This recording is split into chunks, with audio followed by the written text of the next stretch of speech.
Let's take a look at ASA high availability. There's a couple different options we've got at our disposal.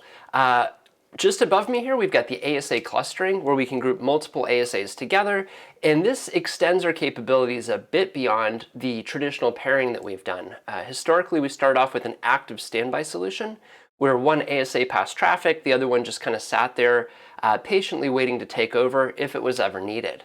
A lot of us looked at that configuration and said, wouldn't it be nice if we could actually do some load sharing so that half of our traffic was handled by one ASA and then maybe half of the traffic was handled by the other. Through the use of context, we can get two different ASAs to be active forwarders for the two different active contexts or groups of contexts that they have on each device. So let's say that I had maybe 10 contexts total. 1 through 5 could run on ASA 1, 6 through 10 could run on ASA 2. So that gave us this feeling of active-active, but it was a bit more complex to set up. Looking at ASA clustering, this extends that capability even further. We can take multiple ASAs. Most I've read about is up to about 16 of them, put them all into a group together, and this gives us, I think, two really neat advantages. One, of course, the additional throughput or scalability, because we can push so much traffic through that one device. The other thing that's kind of neat about it is we've got a single management plane, or whatever we're using to manage those ASAs, but once they're inside of a cluster, we'll go to a single management node and we can make changes there that will be propagated to all the other nodes. So again, gives us both a performance boost as well as just a little bit easier approach to doing management over all those devices, which is really nice. Let's move forwards here. Looking at the ether channels. So resiliency can be engineered in a lot of different ways. Obviously, as network engineers, we want to identify any single points of failure, try to eliminate those. Well, that could be a device or it could be an individual link. When we look at the scalability of things like clustering or even active-active, we go, okay, great, we can get more throughput. Well, what can we do a little bit lower to even get more throughput? And one of the first approaches is going to be an ether channel. Leveraging an ether channel, we're going to have the ability to support up to 48 ether channels and 16 ports or interfaces per ether channel. Historically, only 8 could be active, but now we can get up to 16, which is really nice. And they use the term here, let me just grab my pen, load balancing. And this, I think, it kind of hints towards some form of intelligence. I would say that there's going to be load sharing that's utilized. Load balancing, I tend to think about things that are a little bit more intelligent that are occurring in terms of path selection. What we'll be leveraging here is just the traditional hashing that occurs over ether channels. Or if you're doing a layer 3 connection, you can use equal cost multipath based on your routing protocol. Again, still not quite as intelligent as traditional load balancing, so I'd call it load sharing. When we look at the ether channels, all the interfaces within the ether channel need to be the same type, speed, and duplex. This is pretty standard. When we look at our security configurations, they're going to be applied to that logical ether channel interface. And the physical interface itself is just going to inherit those characteristics from the logical grouping. Again, as far as our port configurations, we typically use common pairs. So 2, 4, 8, 16. We want to have multiples of 2 there so that we get a better chance at equal cost load balancing. And again, it'll never truly be equal if you look at your load statistics, but we want to get it as close as we can. As far as the configuration goes, we could do a static configuration of a port channel, and we can also leverage LACP, Link Aggregation Control Protocol. Again, where would you use it? Sometimes I've seen issues where LACP doesn't like to negotiate properly the first time, like right when I'm setting it up. But once it comes up, it tends to stay up and be very reliable. It's an open standard. We can use it just about everywhere. If you get into a situation where LACP isn't appropriate, maybe it's failing, or maybe you have an upstream device that just doesn't support it, realize that we can also support static configurations, which is really nice.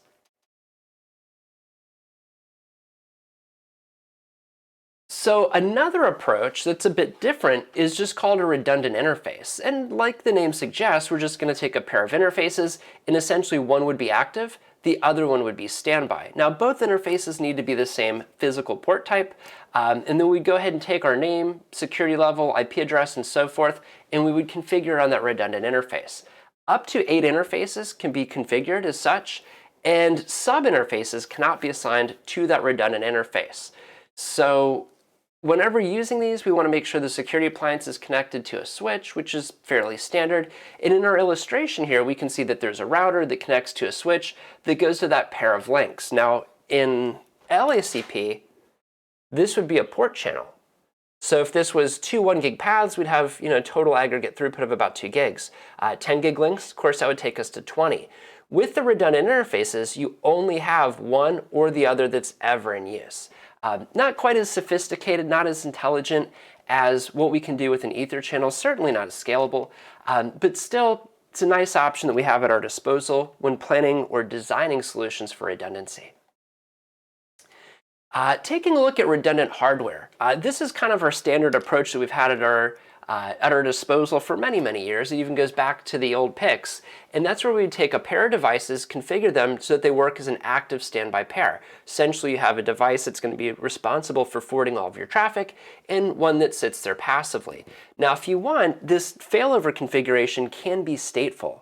What's cool about that is we take all of our state information from the primary firewall, who's passing all that data back and forth, and we just take the information about the flow, source and destination IP, protocol, port number, sequence number, stuff like that, and we pass it over to the redundant unit. If we ever go down, the other unit can pick up right where we left off, and none of our users should drop a connection. So that's an advantage. It's not something that always happens by default. Just to say that you have active standby doesn't necessarily mean that you have stateful failover. So it's just an extra command to add, and that gives us that stateful replication. So make sure that you add it. So just here's a quick overview of doing that active standby configuration. Now, what I'd like to show you are two different terms here that can be a bit confusing. First, we've got primary and secondary. It's easy enough, right? Primary is the unit that we configured. You and I, we sat down, we told these two ASAs that they should be a pair together. And we designated these as primary and secondary. So those are unit designations. What you see to the right is the actual state. So the unit designation should stay the same, but the state is what we're going to see change. You have, of course, both active and standby. There's a failover link. Now, this is a dedicated path. You see that there's a dedicated subnet that's going to be used just for passing traffic between those two. There's going to be hellos that are sent sub-second so that we could miss multiple hellos and still fail over less than a second. That's kind of like the default thing that occurs on this link, just failover. Now, if we want to, we can ask it to do stateful failover. And that's where the actual replication of all the flows is going to be passed from one to the other. In the event of a failover, the other guy's ready to go. All the connections that are going through the device are known about, so when one drops, the other one picks up, and most of our users shouldn't notice that anything has happened. So to take this a bit further, we can stretch it to the context of active-active. Now, context wasn't really a pun there. It's just the term that we use inside of Cisco when we talk about creating logical sub-firewalls inside of our firewall. Why would you do this? Well, once upon a time, I worked for a software company that made practice tests, and that software company had kind of two different divisions. They had the software side of it, and then they had the training side of it. So there was one firewall that was utilized by both portions of the business. What was really neat about this is it gave us one physical device that we could share in terms of like the licensing, the cost, the space that it takes up to have to power and provision and cable, but this could actually be used by two different administrators. On the software side, we had an administrator that kind of handled all the employees, and there were certain policies within a corporation that make sense to apply to all of your users. On the training side, well, we're doing things a bit differently. We're actually teaching hacking classes, so we want to make sure that the firewall doesn't get too hands-on with our traffic. We wanted to have a much scaled back approach where he just provided the basics. Now, what's neat about this is I was administering the firewall itself, the physical box. I set this up, and I managed the training context. And then we had a separate administrator that handled all of the software side, and he could manage the software context. So this is two virtual firewalls, or two different sets of configuration that are running on one physical unit. Now you're thinking, well, what about redundancy? Well, that's really where this comes into play. If we put those two contexts into different groups, I can have software running on one firewall, active, and then it's just being copied to the other. And then I have training running on this firewall, active, and its state information is being copied to the other side. In the event of a failure, both contexts will go active on the same unit. If you pay attention to their diagram here, notice we've got primary and secondary. This is the unit designation, two physical firewalls. Think about that blue box there being the firewall. And notice that CTX1 is active, CTX2 is in standby. We jump to the other side, CTX1 is standby, CTX2 is active. So again, this is what gives us that active-active capability. Both physical units are actually passing traffic at the same time. Pretty neat. This took us, let's say, leaps and bounds beyond where we were previously. It was just impossible to do anything where that second unit was really handling or passing traffic. If that gets you excited, ASA clustering is even better. This is where we can combine more than two ASAs, or just two if that's what you got, and we can operate them as a single logical unit. The clustering provides both the convenience of a single pane of glass to manage it all, as well as the combined throughput and redundancy of having those multiple units. The single configuration file is going to be maintained across all the members of that cluster. So we create one configuration file that gets pushed everywhere. The caveat to that is down here on these slaves. We've got IP address information, we've got cluster information, but that's basically it. They just need to know how to call home, talk to the master. Once they get to the master, he holds the full configuration for everybody else. So the Cisco's cluster control link here, CCL, is what's used for control plane traffic, such as discussing what's happening with different traffic flows, what happens when a packet comes to us that wasn't intended, maybe we're experiencing asymmetric routing. All of kind of the back-end communications happens through this cluster control link. All units within the cluster are active, and each connection state is backed up on another unit. That way, if one goes down, the other one can take over. So when we deploy the ASA in this cluster mode, there's two different methodologies that we can leverage, either a layer 2 implementation or a layer 3 implementation. Layer 2 is what's recommended. Let's assume that you're going to go ahead and build out your ether channels, so traffic is being forwarded through multiple ASAs. You've got the capability to say, maybe we've got a really fast switch over here, and then another one on the right. And these switches have got, I don't know, let's say like an 80 gigabit per second ether channel. And I could put individual ASAs on each one of these. I didn't draw all 8 of them there, but you get the point. And then it comes across like this. So individual units in the path of all that data can allow us to really crank up the capability in terms of packet processing power that we'd have if we still want to use the ASA as our platform as a firewall. Maybe you hit some limitations in terms of how much traffic that box can process. No problem. Put it into a cluster mode, get more boxes, and stack them. So let's go through some of the details of this.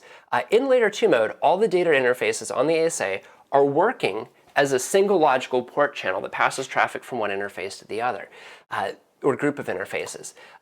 This mode uses cluster LACP to support the spanned ether channel on the ASA devices. The external switch runs standard LACP and does not know that multiple units are in the cluster. It doesn't have any comprehension of this. The model uses equal cost load balancing, an external stateless load sharing protocol. And again, they keep using the word load balancing here. I'd be careful with this because different vendors may have different levels of intelligence in terms of their path selection. A lot of times all we do at layer 2 is look at combinations of source and destination MAC addresses, source and destination IP, or source and destination ports. You can sometimes put different combinations of those together, but it's really not considering how much utilization there is before picking a path. It tends to not really be that smart. The good thing is, should something fail, we're not depending upon a layer 3 routing protocol to detect that failure, right? So if we're using OSPF to pick a path, maybe it took 40 seconds to detect that there was a link state failure and that the other party is no longer reachable. Goes, oh no, I've lost my neighbor. Now he performs recalculation. Now he gets a new path. Now he installs it in the routing table. Now your packets follow that path. No chance of that on layer 2. We simply have a link go down, we detect that it's down, and we go, oh, maybe I had 60 gigabits per second of traffic going through before. One of my links is down, now I've got 50. No big deal.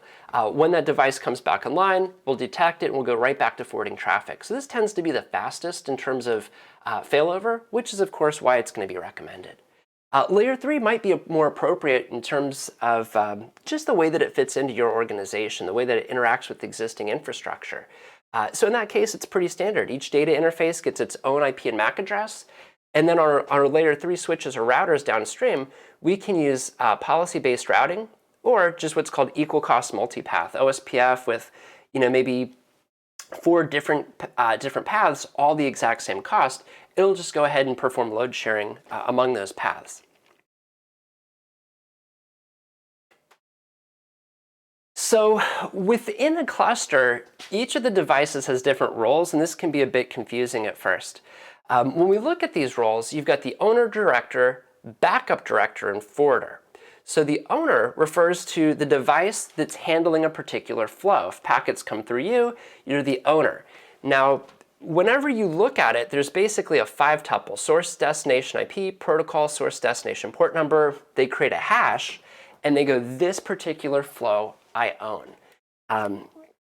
Now, whoever owns that particular flow will report to the director, and the director keeps a list of all the flows. If you have a problem, you can check with the director, figure out where a packet goes. Now, the director is also forwarding his own packets. So as he's doing this, he also needs to replicate that information should it ever fail. So that'll be sent to what's called a backup director. These are all just unit designations of members of your cluster. In the term forwarder, this comes back to asymmetric routing. Let's say that we've got a connection that's a SYN.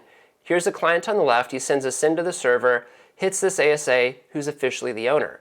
That message hits the server, the return traffic comes back, and this happens. This is our asymmetric routing, or just asymmetric, maybe we think bridging or forwarding, where the return traffic hits the wrong firewall.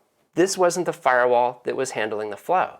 But we check with the director, we learn of the firewall that is handling the flow, and we can hand off this SYNAC packet to the appropriate firewall, which is really pretty neat. It's got the intelligence built in to deal with asymmetric routing.